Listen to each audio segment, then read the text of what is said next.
In April of this year was the first time ever the number of subscriptions per household fell in the US.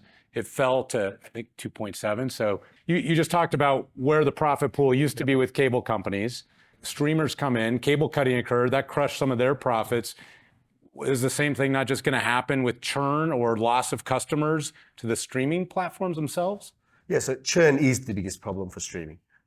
If you go back to where the distributors, cable companies, they locked you in for 12 months. Streaming companies don't do that. They let you come on and come off at any time. So what that means is they need to find a way to keep you locked on. Now, how do you do that? The way that Netflix has chosen to do that is have breadth of content. Why breadth?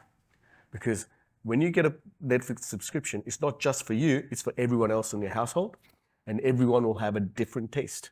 So if they can find something for you for this week and for someone else next week, then you don't cut for 2 weeks. There are also other tools to kind of reduce churn, like bundling, right? So if you, like recently, again, using Disney as an example, so it's Disney Plus Hulu plus Max. So again, on one hand, it kind of follows the strategy that you just described. It gives everything to a little bit for everyone in the household.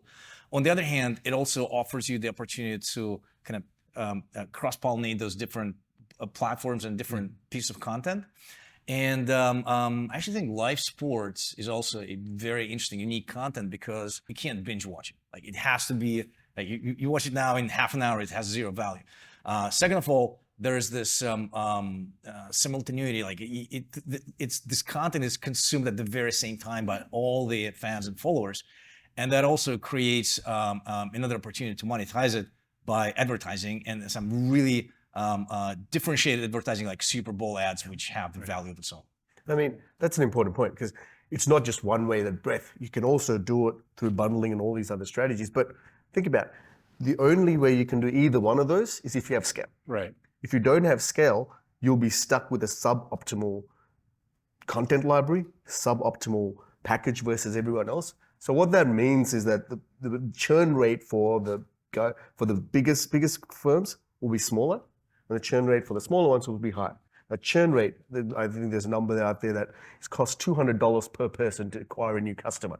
That just means that if your churn rate is 5-6%, which is closer to the industry average, versus a Netflix, which is 1.5, you're having 5 times more cost per consumer. So to get your growth, that's where the differential is. So how can you be profitable or have the same profitability as the number one person?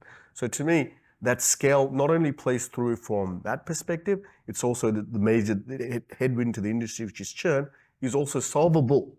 Not everyone will do it properly, but it's solvable if you have scale.